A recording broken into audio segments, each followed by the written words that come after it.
बोलो सच्चिदानंद भगवान, नगले निवासी भगवान, अम्बाला वाले श्री सद्गुरु महाराज की।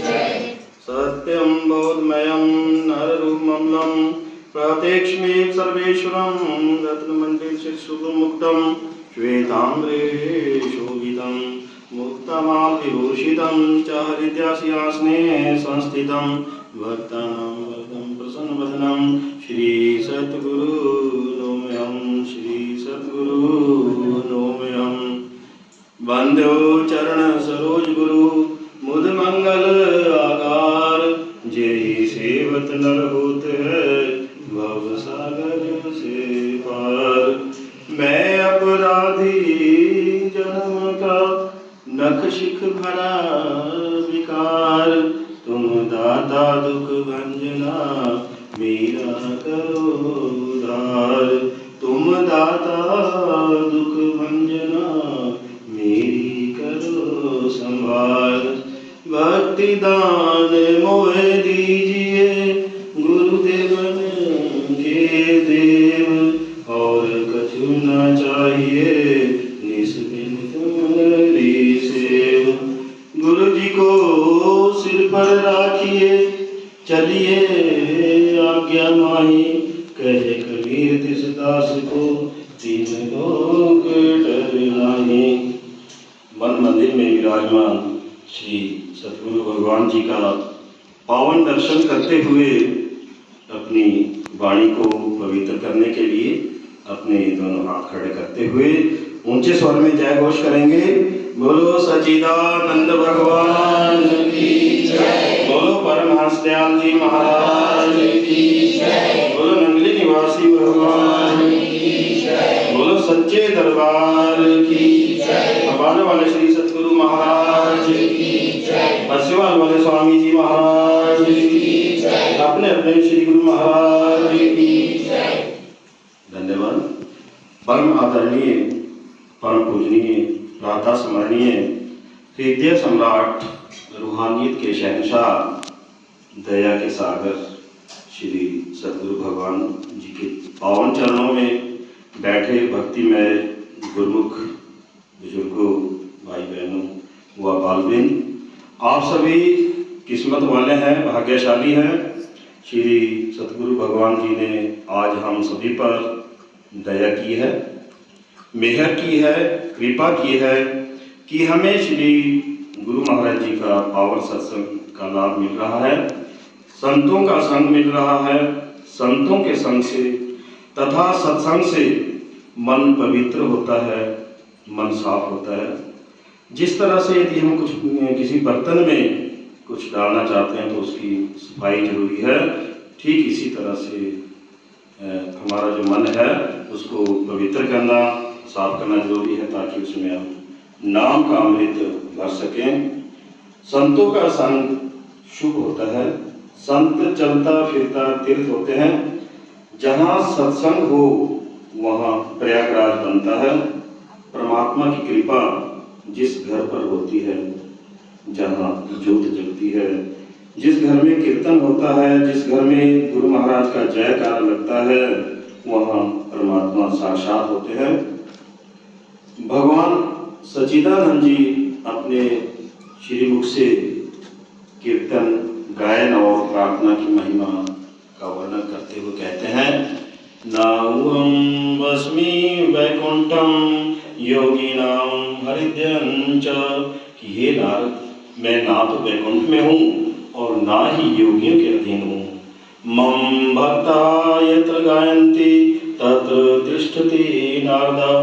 कि जहाँ मेरे भक्त, जहाँ मेरे प्रिय भक्त, जहाँ पर भी मेरा भजन कीर्तन गुणानुवाद श्रद्धा प्रेम पूर्वक गदगद होकर आनंद के साथ गाते हैं, तत्र तिष्ठति नारदा। कि हे नारद, मैं वहीं पर हूँ। बोलो सच्चिदानंद भगवान की जय। गुरु प्यारे साध संगत जी, जिस घर गुरु की भक्ति नहीं, संत नहीं मेहमान, जाकर तेरा जम दियो जीवित बसे शमशान। कि जिस घर में गुरु के प्रति श्रद्धा भाव नहीं, गुरु की सेवा नहीं, गुरु की भक्ति नहीं, जहाँ कोई संत महात्मा सतगुरु मेहमान नहीं आया, जिस घर में संत महात्मा के चरण नहीं पड़े, वहाँ उस घर में लोग रहते तो हैं, लेकिन मानो वे जीवित ही शमशान घाट में रह रहे हों। संतों के चरण पड़ने से घर पवित्र हो जाता है, बुरी शक्तियों का नाश हो जाता है और उस घर में गुरु का वास हो जाता है। सच्चिदानंद महाराज का, भगवान का वास हो जाता है। बोलो सच्चिदानंद भगवान की जय। गुरु प्यारी साध संगत जी, हम आप सभी घर बनाते हैं, मकान बनाने में लाखों रुपए खर्च करते हैं, लेकिन एक शीशा जरूर लगाते हैं मुंह देखने के लिए, अपना चेहरा देखने के लिए।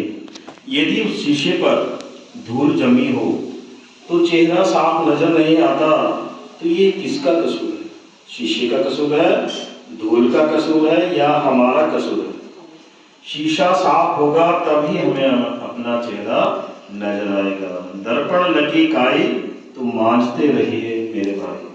ठीक इसी तरह से यदि हमारा मन भी मैला हो तो परमात्मा के दर्शन नहीं हो सकते। इस मन पर जन्मों जन्मों की मैल चढ़ी हुई है। जब हम ध्यान में बैठते हैं, भजन बंदगी के लिए बैठते हैं, तो हमारे अंदर अंधेरा ही अंधेरा नजर आता है। गुरु नानक जी ने कहा है, जन्म जन्म की इस मन को मल लागी काला हुआ स्याह, कि हमारे पिछले कई जन्मों की इस मन पर मैल की परत चढ़ गई है। कई जन्म है कीट पतंगा, कई जन्म है गजमीन कुरंगा, कई जन्म पंखी सर होयो, कई जन्म हैवल वृक्ष जोयो, कि हमारे जो कई जन्म कीड़े मकोड़ों के हुए, कीट पतंगों के हुए, कई जन्म गजमीन कुरंगा हाथियों के हुए, मछलियों के हुए, कई जन्म हमारे हिरणों के हुए, और कई जन्म हमारे पक्षियों के हुए, कई जन्म सांपों के हुए, और कई जन्म घोड़ों के हुए, कई जन्म वृक्षों के हुए, और कई जन्म पशुओं के हुए। मिलू जगदीश मिलन की बरिया, चिरंकाल यह देह सुंदरिया, कि अब बहुत देर बाद, बहुत समय बाद अब यह गोल्डन चांस मिला है, मनुष्य चौगा मिला है, लेकिन मन पर जन्मों जन्मों की कालक जमी है, मैल जमी है, और सत्संग में ही इसकी धुलाई होती है, मन की सफाई होती है। संतों के संग से, सत्संग में आने से, सत्संग सुनने से, और सत्संग को विद्या में उतारने से, उस पर अमल करने से ही मन साफ होता है, मन पवित्र होता है, और तभी परमात्मा के दर्शन होते हैं। परमात्मा का स्वरूप सर्वव्यापक है, जो कि जग के कण कण में विद्यमान है। जग में जगा ना कोई, ईश्वर जहाँ ना होई। परमात्मा हम सबके अंदर है, लेकिन हम उसे बाहरी आंखों के द्वारा बाहर ढूंढने की कोशिश करते हैं। परमात्मा जिसे भी मिला है अंदर ही मिला है, और आगे भी अंदर ही मिलेगा।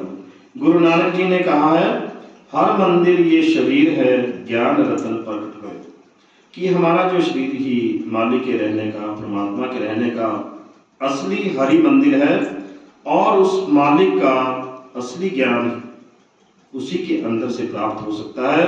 गुरु अमरदास जी फरमाते हैं, काया अंदरी जगजीवन दाता बसे, सबना करे प्रतिपाला, कि जिस परमात्मा ने सारे जग को जीवन दिया है, इस सृष्टि की रचना की है, जो सबका दाता है, सबकी संभाल करता है, सबकी रखवाली करता है, वह परमात्मा इस शरीर के अंदर रहता है।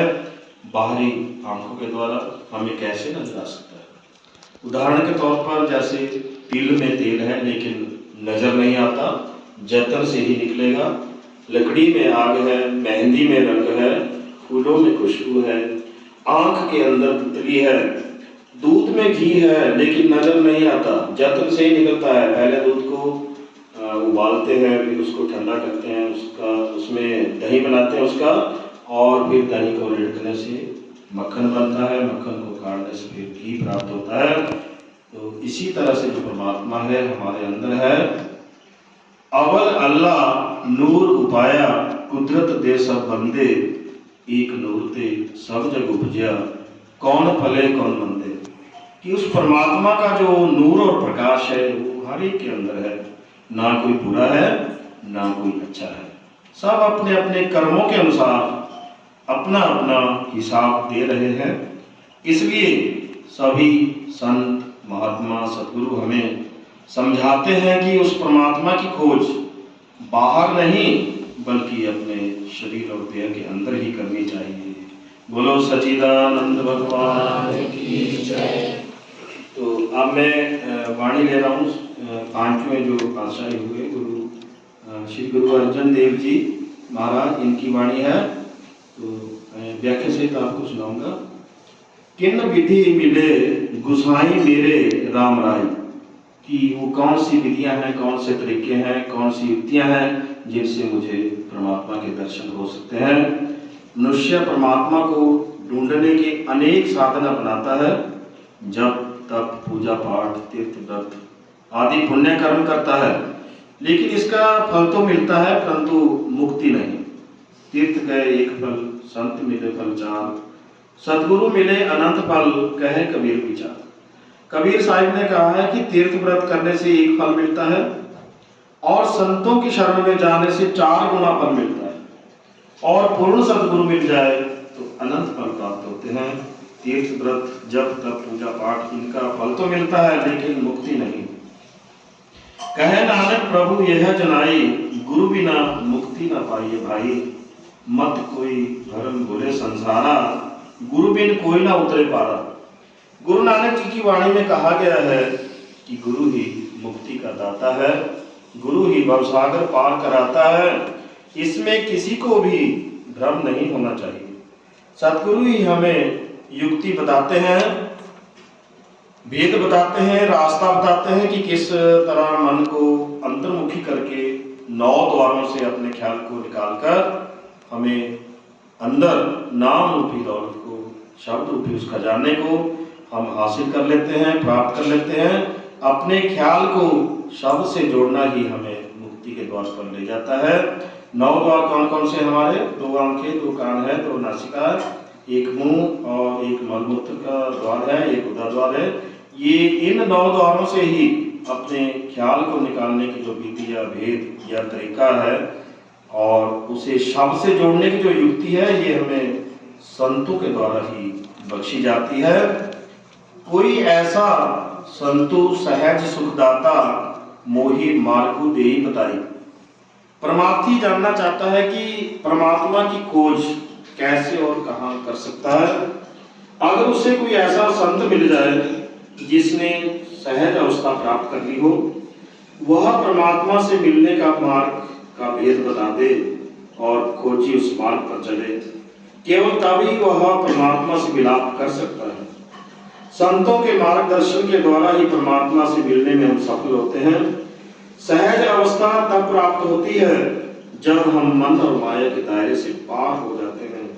संत बताते हैं कि परमात्मा जंगलों, पहाड़ों, कंदराओं, गुफाओं में नहीं रहता है और ना ही वह आसमान में कहीं सोया हुआ है।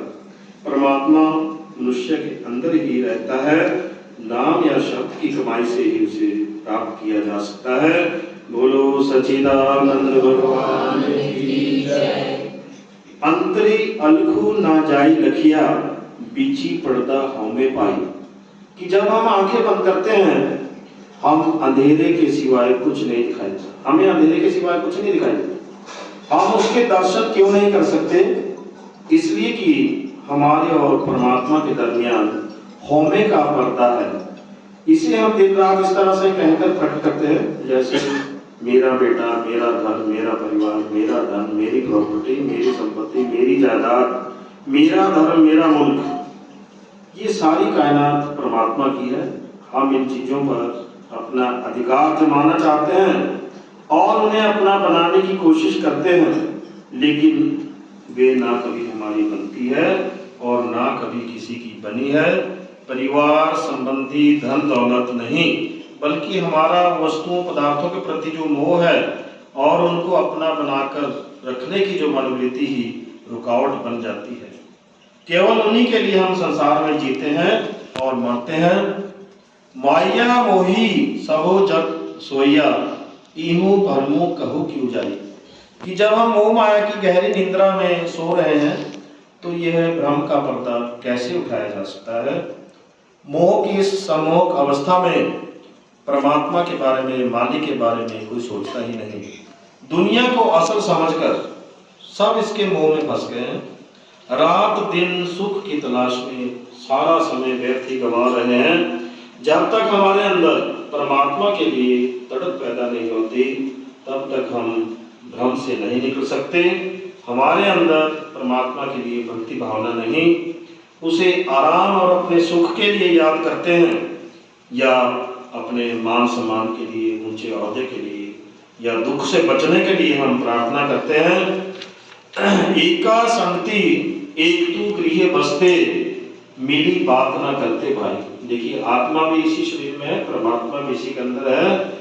आत्मा भी कहते हैं हमारे अंदर और परमात्मा भी हमारे अंदर है। युगों युगांतरों से ऐसा होते हुए भी बड़े आश्चर्य की बात है कि जो साथ रहते हैं, एक ही घर में निवास करते हैं, परंतु एक दूसरे से कभी नहीं मिलते। ये होमे के पर्दे के अर्थात मोह माया के कारण है। गुरु नानक साहिब भी यही उपदेश देते हैं, आत्म मही रामू, राम मही आत्मू, चिंसी गुरु विचार। देखिए, यहाँ पर आत्मा को राम कहा गया है। राम 4 प्रकार के राम बताए गए हैं। एक राम दशरथ का बेटा, एक राम घर घर लेटा, एक राम सकल पसारा, एक राम का सकल पसारा, एक राम इन सबसे न्यारा। एक राम दशरथ का बेटा आप सभी जानते हैं। एक राम घट घट लेटा, घट घट में लेटा हुआ आत्मा, आत्मा को भी राम कहा गया है। एक राम का सकल पसारा, ये हमारा मन है। और एक राम जो इन सबसे न्यारा है वो परमात्मा है। आत्मा के अंदर परमात्मा है और परमात्मा के अंदर ये आत्मा है। जब तक हम परमात्मा को पाने के लिए उसकी खोज नहीं करते तब तक हमारे अंदर उसके लिए सच्चा प्यार पैदा नहीं हो सकता। सच्ची विरह, सच्ची श्रद्धा और सच्ची भक्ति परमात्मा से सच्चे प्रेम की शुरुआत करने के लिए जरूरी है। अनेक उपाय करे नहीं पावे बिन सतगुरु शरणाई, कि नाम के खजाने को पाने के लिए हम कोई भी उपाय साधन क्यों ना प्रयोग में लाएं, उनका कोई लाभ नहीं होगा जब तक हम अपने आप को सतगुरु के हवाले नहीं कर देते और उनके द्वारा सिखाए गए मार्ग पर नहीं चलते, अर्थात सतगुरु की शरण में जाने से तथा नाम या शब्द की कमाई से ही परमात्मा से मिलाप हो सकता है। सुरती को शब्द से जोड़ने की जो युक्ति है वो केवल सतगुरु ही बताते हैं और इसका अभ्यास भी करवाते हैं। सतगुरु की शरण में जाने से ही जीव का उद्धार होता है, कल्याण होता है तथा जीव को जन्म मरण के आवागमन से मुक्ति मिल जाती है, उसकी 84 कट जाती है। जीव को माँ के गर्भ में नहीं आना पड़ता, उसका परमात्मा से मिलाप हो जाता है।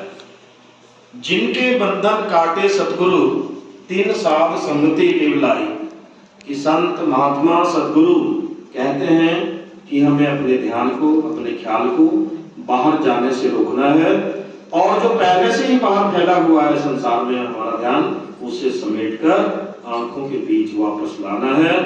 जब तक हमारा ध्यान आंखों के बीच एकाग्र नहीं होता, जहां से शब्द उसे आंखों के पीछे और ऊपर ले जाता है, हम अपने निज घर, निज धाम, सचखंड वापस नहीं पहुंच सकते। ध्यान एकाग्र होने से ही सुरती शब्द से जुड़ती है और शब्द ही सुरती को सच्चिदानंद के सच्चे दरबार तक ले जाता है। पंच जना मिली मंगल गाया, हरि नानक भेदु ना पाई, कि ऋषियों, मुनियों, संतों, महात्माओं और सतगुरुओं ने कड़ी मेहनत करके परमात्मा को पाया और जो भी नजारे उन्होंने अपने अंदर देखे और रास्ते में जिस तरह की रुकावटों का, कठिनाइयों का उन्हें सामना करना पड़ा, वो सब उन्होंने हमारे लाभ के लिए, हमारे फायदे के लिए धर्म ग्रंथों में लिख दिया। लेकिन इन पुस्तकों को पढ़ने से ना तो रास्ते की रुकावटें दूर हो सकती है और ना ही नजारे दिखाई दे सकते हैं। केवल निजी अभ्यास द्वारा ही परमात्मा को प्राप्त किया जा सकता है। बोलो सच्चिदानंद भगवान की जय। मेरे राम राय इन विधि मिले गुसाई, कि 9 द्वारों से अपने ख्याल को निकालकर उसे अंदर शब्द से 9 द्वारों से ख्याल को निकालने की विधि या वेद या उसे शब्द से जोड़ने की जो युक्ति है वो हमें संतों के द्वारा ही बख्शी जाती है। उदाहरण के लिए जो नाम की दौलत है वो हमारे अंदर है, ठीक वैसे ही जैसे लकड़ी के अंदर आग है लेकिन हमें नजर नहीं आती और ना ही हम इस छिपी हुई अवस्था में उससे कोई लाभ उठा सकते हैं। यदि युक्ति से हम लकड़ी को उस लकड़ी से रगड़ते हैं तो उसमें आग पैदा हो जाती है, फिर हम उससे फायदा उठा सकते हैं।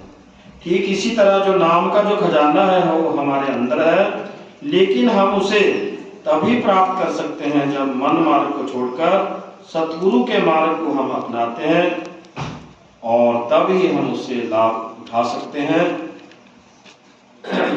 आखिरी लाइन है इस वाणी की, गुरु अर्जुन देव जी की वाणी है, उसके आखिरी जो पंक्ति है, सहजू भैया भ्रमु खिन मही नाठा मिली ज्योति ज्योति समाई।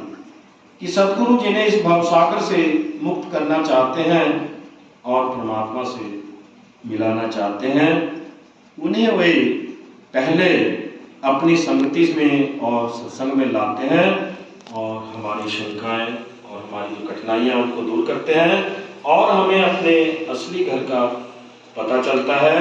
हमारे अंदर परमात्मा से मिलाप की इच्छा जागृत होती है। संतों की संगति में नाम का अभ्यास करके परम पिता परमात्मा में विलीन हो जाते हैं, अर्थात आत्मा परमात्मा में समा जाएगी और उसके साथ मिलकर एक हो जाएगी। बोलो सच्चिदानंद भगवान की जय। अब थोड़े से जो कई पूछते रहते हैं गुरुमुख, ये सबकी कठिनाई हो सकती है, भजन अभ्यास से संबंधित, भजन बंदगी से संबंधित या सिमरन से संबंधित, नाम की कमाई करने से संबंधित जो कठिनाइयाँ हैं या जो भी कोई कठिनाई सामने आ रही है उसके बारे में थोड़े से सुझाव है। वैसे तो नाम दीक्षा के समय ये सारी बातें जो भी गुरु महाराज सतगुरु जो नामदान देते हैं, नाम दीक्षा देते हैं, वो अच्छी प्रकार से समझाते हैं, लेकिन फिर भी कई बातें छूट जाती हैं तो कई पूछते भी रहते हैं, तो उसके बारे में मैं थोड़ा सा अपनी तरफ से सुझाव आपको दे रहा हूँ। मैं भी आप ही की तरह हूँ, मुझे भी इतना ज्ञान नहीं है। तो पहला जो पॉइंट है, मैं ये समझता हूँ कि भजन बंदगी के लिए जो हमारा बैठने का जो स्थान है वो एक ही जगह निश्चित होना चाहिए। जहाँ तक संभव हो सके एक ही जगह अपने बैठने का स्थान निश्चित करें। दूसरी बात कि आप बैठने के लिए कंबल या चादर का इस्तेमाल जरूर करें। ऐसे खाली फर्श पर नहीं बैठना है, बेड पर भी नहीं बैठना है, कंबल या चादर का इस्तेमाल जरूर करें। और भजन अभ्यास के बाद, भजन बंदगी के बाद उसको लपेट कर कहीं ऐसी जगह रख दें जहाँ पर किसी दूसरे का पाँव उस पर ना पड़े, पाँव से टच ना हो। और भजन अभ्यास के लिए आप ध्यान मुद्रा में बैठें, जो आपको सिमरन के लिए शब्द दिया गया है। वर्णात्मक शब्द बोलते हैं इसको, 2.5 अक्षर का नाम है, तो इसको आप ऐसे ना समझे कि ये 2.5 अक्षर का है। तो ये जो नाम दिया गया है इसका एक लंबा इतिहास है, अगर मैं आपको इसके बारे में बताऊं, आप किसी भ्रम में ना रहें कि वहाँ 1 लाइन का शब्द है या 2 लाइनों का मंत्र है। हमारे यहाँ 2.5 अक्षर का ही शब्द दिया गया है। तो अगर मैं इसकी हिस्ट्री आपको बताऊं, इतिहास कि ये शब्द कहाँ से आया है, शब्द को हम ऐसे मन से नहीं बोल बताते। तो ये भगवान शंकर इसका जाप किया करते थे, जो हमें शब्द दिया गया है। भगवान शंकर इसका जाप करते थे। भगवान शंकर जी ने आगे विष्णु जी को ये नाम दिया जाप के लिए, और फिर विष्णु जी ने ब्रह्मा जी को, ब्रह्मा जी से गुरु वशिष्ठ जी को, गुरु वशिष्ठ जी ने श्री रामचंद्र जी को ये शब्द, ये जो मंत्र है, जो जाप है, ये जो सिमरन के लिए जो शब्द है, श्री रामचंद्र जी को दिया। रामचंद्र जी ने आगे शक्ति ऋषि जो को दिया, शक्ति ऋषि ने प्रस्थ ऋषि को दिया, प्रस्थ ऋषि से ये व्यास ऋषि जी को मिला, और व्यास ऋषि जी ने सुखदेव जी को दिया। सुखदेव जी ने आगे गौड़पादाचार्य जी एक ऋषि हुए, उनको दिया। गौड़पादाचार्य जी ने गोविंद पादाचार्य जी को दिया, और उनसे फिर शंकराचार्य जी को ये शब्द जाप के लिए मिला। शंकराचार्य जी के 4 शिष्य हुए, उन्होंने अपने 10,000 शिष्य बनाए। और इन 10,000 शिष्यों में ही हमारे जो परमहंस दयाल जी महाराज हैं, उनके गुरु हुए हैं आनंदपुरी महाराज जी। आनंदपुरी महाराज जी ने परमहंस दयाल जी को ये शब्द दिया, और परमहंस दयाल जी ने हमारे जो नंगली वाले भगवान हैं, इनका नाम है स्वरूपानंद जी, इनको ये शब्द मिला। स्वरूपानंद जी ने आगे अंबाले वाले महाराज संतोष दर्शनानंद जी को ये दिया। तो इस तरह से अंबाले वाले महाराज जी से आप सभी कईयों को बीच में कई गुरु हमारे उनसे है दीक्षित, और उनसे ही आगे भी ये आगे से आगे नाम चल रहा है, हमारे तक पहुंच गया है। तो किस तरह से देखो, भगवान शंकर से ये नाम चला और हमारे तक प्राप्त हुआ, नसीब हुआ है। तो आप किसी भ्रम में न रहे कि ये 2.5 अक्षर का है। नाम से नहीं कोई फर्क पड़ता, नाम 4 अक्षर का हो, 4 लाइनों का हो, असल में शक्ति जो है गुरु के अंदर होती है, जो नाम दान देता है।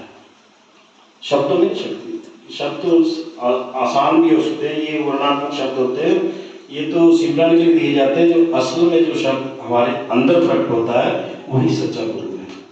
इसके द्वारा, सिमरन के द्वारा जो शब्द अंदर प्रकट होता है। तो इस पर एक छोटा सा दृष्टांत भी है, मैं आपको सुना दूं कि एक राजा जो है, जब काफ़ी समय हो गया उसे राज करते हुए, बुढ़ापा नज़दीक आया, तो उसने भी सोचा कि मैं किसी संत की शरण में जाऊं और भगवान का भजन करूं, भगवान की के लिए भक्ति करूं, ताकि अगले जन्म में भी मैं राजा बनूं। ऐसा सोचकर वो एक संत महात्मा की शरण में चले गए। तो संत महात्मा से गुजारिश की, प्रार्थना की कि महाराज मुझे अगला जन्म मेरा अच्छा हो, इसलिए आप मुझे नाम दान दे दे, नाम दीक्षा दे दे, दीक्षित करें। तो संत ने उनको एक बिल्कुल आसान शब्द दे दिया कि राम राम बोलते रहो। देखो कितना आसान शब्द दे दिया कि राम राम बोलते रहो। राजा जो है वो बड़ा हैरान हुआ कि मैंने सोचा कि कोई बड़ा मंत्र देंगे। तो राजा ने कहा कि ये तो बिल्कुल आसान, राम राम तो सभी बोलते हैं, कि नहीं आपने राम राम ही बोलना है। तो कुछ दिनों बाद क्या हुआ कि जो संत थे राजा के दरबार में चले गए।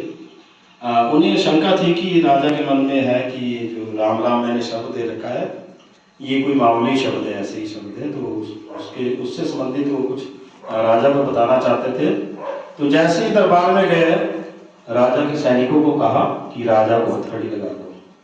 देखो जाते ही क्या कहा सैनिकों को कि राजा को हथकड़ी लगा दो।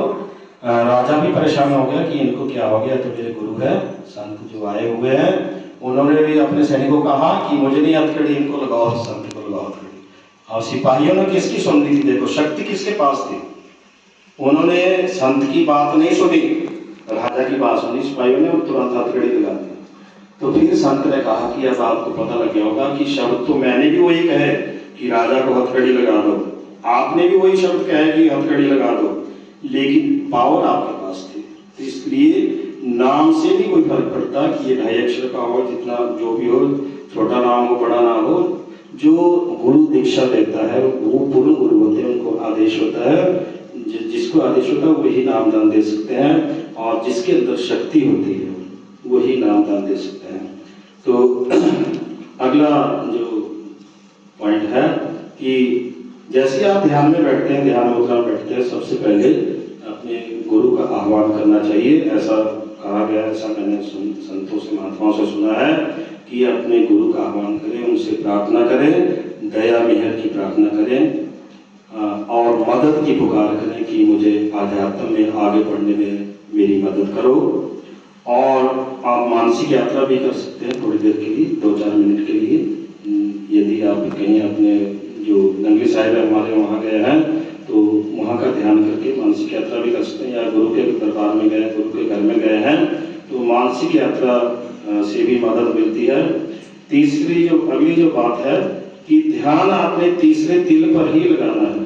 तीसरा तिल बोलते हैं यहाँ पर, जहाँ पर माता बहनें बिंदी लगाती हैं, या किसी भी शुभ मुहूर्त पर पुरुषों को भी टीका यहाँ लगाया जाता है, तो तिल किया जाता है। तो तीसरे तिल पर ही ध्यान लगाना है। आज्ञा चक्र भी इसी को बोलते हैं। 24 घंटे में से कम 2-2.5 घंटे भजन बंदगी के लिए बैठना है। आंखों के पीछे बैठक लगानी है।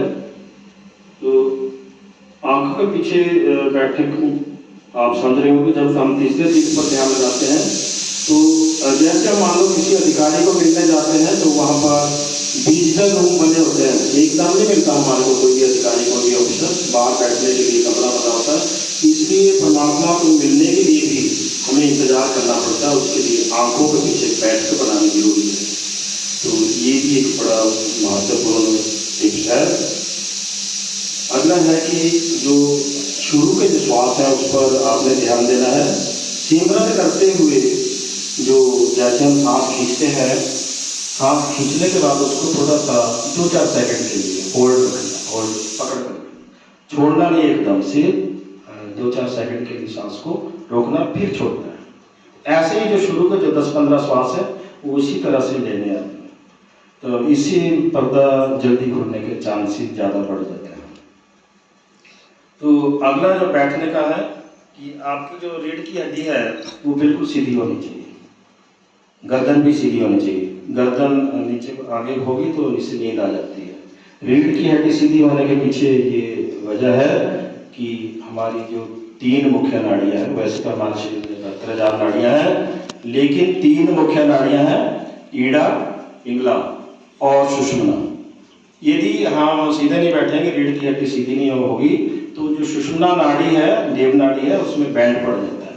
बैंड पड़ जाता है तो बाधा आती है, सिमरन में ध्यान नहीं लग पाता, अच्छे से ध्यान नहीं लग पाएगा। और इसलिए आपने ध्यान रखना कि रीढ़ की हड्डी सीधी होनी चाहिए। ये जो ईड़ा, पिंगला, सुषुम्ना है, इस पर एक दिन में बड़ी काफ़ी विस्तार से बताऊंगा, क्योंकि अब तो समय काफ़ी हो गया है, ये एक बड़ा टॉपिक है, तो इस पर बाद में